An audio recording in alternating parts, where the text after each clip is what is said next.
नगररचना व मूल्य निर्धारण विभाग भरती 2025 कनिष्ठ आरेखक पदांसाठी जाहिरात आली। वय, पात्रता, अभ्यासक्रम, तांत्रिक अर्हता, फी, संपूर्ण डिटेल्स आणि पदे किती, चला पाहूया संपूर्ण डिटेल आणि संपूर्ण जाहिरात आपल्या या व्हिडिओमध्ये। पण व्हिडिओला सुरुवात करण्याआधी तुम्ही जर आपल्या चॅनलवरती नवीन असाल तर प्लीज आपल्या चॅनलला लाईक, शेअर आणि सबस्क्राइब करा आणि नोटिफिकेशन बेलला क्लिक करा, म्हणजे येणाऱ्या प्रत्येक नवीन अपडेट तुम्हाला सुरुवातीला मिळत राहतील। चला पाहूया ही संपूर्ण जाहिरात। महाराष्ट्र शासन नगररचना आणि मूल्य निर्धारण विभाग, संचालक नगररचना महाराष्ट्र राज्य पुणे यांचे कार्यालय यांच्यामार्फत आपल्याला नगररचना मूल्य निर्धारण विभागामार्फत जाहिरात आलेली आहे। मित्रांनो, याच्या अगोदर कनिष्ठ आरेखकसाठी ही जाहिरात प्रसिद्ध करण्यात आली होती 2024ला। मात्र काही कारणास्तव ही जाहिरात परत प्रसिद्ध न केल्याने आता ती रद्द करून नवीन जाहिरात प्रसिद्ध करण्यात आलेली आहे, ज्याच्यामध्ये कनिष्ठ आरेखक पदासाठी तुम्हाला अर्ज करायचा आहे। आता जे जे कनिष्ठ आरेखक पदासाठी पात्र होणार आहेत त्यांनीच या नगररचना आणि मूल्य निर्धारण विभागामधील कनिष्ठ आरेखक गट क पदासाठी अर्ज करायचा आहे। चला पाहूया ही संपूर्ण जाहिरात।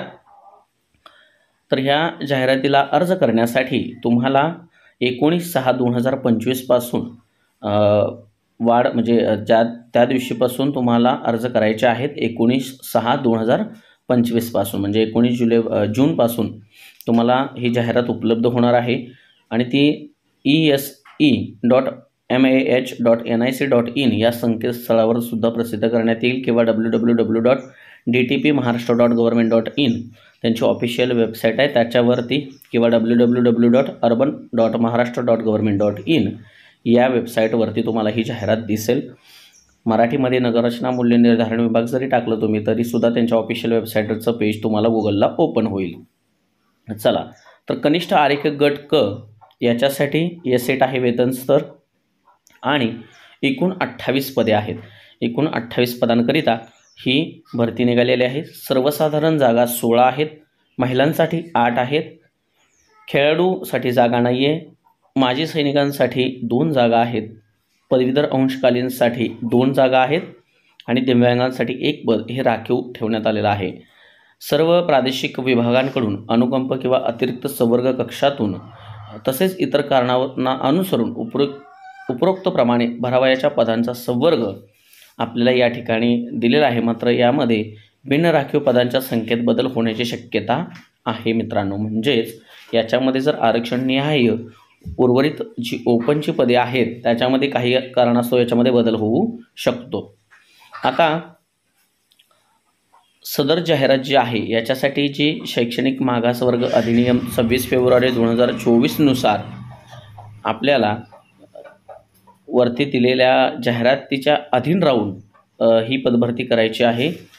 याच्यामध्ये तुम्हाला अर्ज सादर करण्यासाठीचा कालावधी मी तुम्हाला सांगितला 19 जूनपासून ते 20 जुलैपर्यंत तुम्हाला अर्ज करायचा आहे।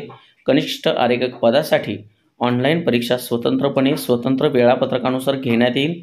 याबाबत सूचना आणि वेळोवेळी विभागाच्या ह्या संकेतस्थळावर DPTच्या संकेतस्थळावर तुम्हाला प्रसिद्ध करण्यात येतील। आता बघा, याच्यामध्ये ऑनलाईन पद्धतीने परीक्षा होणार आहे। वेगवेगळ्या सत्रामध्ये म्हणजे शिफ्ट वाईज परीक्षा होईल। या पदासाठी परीक्षा 2 स्तरावर घेण्यात येणार आहे। ऑनलाईन परीक्षेमध्ये ज्यांना किमान 45% गुण किंवा त्यापेक्षा जास्त गुण मिळालेले आहेत अशा उमेदवारांची व्यावसायिक चाचणी होईल मित्रांनो, ठीक आहे। आता याच्यासाठी लागणारी शैक्षणिक पात्रता आणि तांत्रिक पात्रता काय आहे बघा।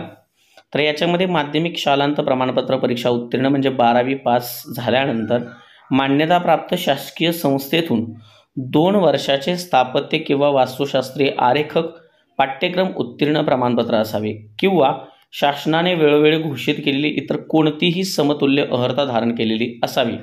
आता ही समतुल्य शैक्षणिक अर्हता संचालनालयाच्या संकेतस्थळावर प्रसिद्ध करण्यात आलेल्या सर्वसाधारण सूचनांमध्ये नमूद करण्यात आलेली आहे।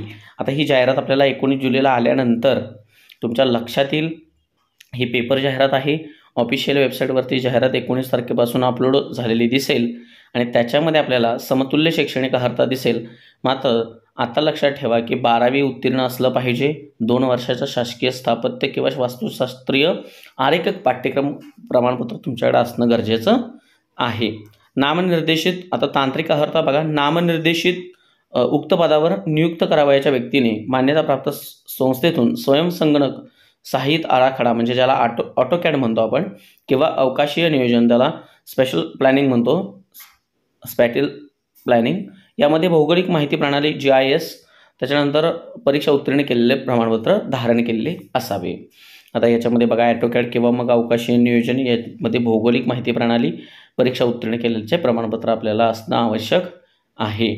परंतु उमेदवाराने राष्ट्रीय कौशल्य अर्हता संरचना यांच्याशी संलग्न स्थापत्य किंवा वास्तुशास्त्रीय आरेखित पाठ्यक्रम उत्तीर्ण असल्याचे प्रमाणपत्र धारण केलेले असल्यास त्याला मान्यताप्राप्त संस्थेकडून स्वयंसंगणक सहाय्यित आराखडा ज्याला ऑटोकॅड किंवा अवकाश नियोजन म्हणतो आपण, यामध्ये भौगोलिक माहिती प्रणाली परीक्षा उत्तीर्ण केल्याचे प्रमाणपत्र धारण करण्यापासून सूट देण्यात येईल. यामध्ये जर समजा हे तुमचा असेल तर यामध्ये तुम्हाला सूट मिळणार आहे. ठीक आहे, ही एक शैक्षणिक आणि तांत्रिक अर्हता आहे. प्रस्तुत जाहिरातीस अनुसरून अर्ज करण्यासाठी विहित केलेल्या अंतिम दिनांकास उमेदवाराने संबंधित शैक्षणिक व तांत्रिक अर्हता धारण करणे आवश्यक आहे. आता वयोमर्यादा बघा, 18 वर्षे किमान वय पाहिजे किंवा 38 वर्षापेक्षा जास्त नसावे आणि याच्यामध्ये मागासवर्गीय, खेळाडूंसाठी किंवा आर्थिकदृष्ट्या दुर्बल घटक EWS असेल किंवा SC-BC असेल यांच्यासाठी 5 वर्षाची शिथिलता देण्यात येणार आहे.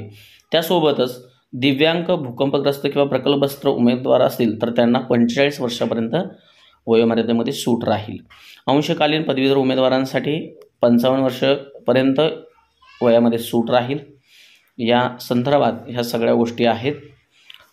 यासाठी परीक्षा शुल्क बघा, अराखीव खुला प्रवर्ग असेल तर 1000 रुपये आणि राखीव प्रवर्ग असेल तर 900 रुपये तुम्हाला फी भरायची आहे. संपूर्ण जाहिरात किंवा पदभरतीच्या संदर्भातला तपशील आपल्याला संपूर्ण डिटेल ह्या आपल्याला त्यांच्या वेबसाईटवरती मिळणार आहेत. या वेबसाईट्स दिलेल्या आहेत बघा. आणि ही जाहिरात 19 जूनपासून ते 20 जुलैपर्यंत तुम्हाला फॉर्म भरता येईल. ही जाहिरात त्याच्यावर सुद्धा ऑफिशियल वेबसाईटवर त्यांच्या प्रसिद्ध होणार आहे. महत्त्वाची न्यूज होती, अपडेट होती. व्हिडिओ आवडला असेल तर चॅनलला लाईक, शेअर आणि सबस्क्राईब करा आणि नवनवीन अपडेटसाठी आपल्या चॅनलसोबत राहा. कमेंट बॉक्समध्ये इतर प्रश्नसुद्धा कळवत चला. धन्यवाद.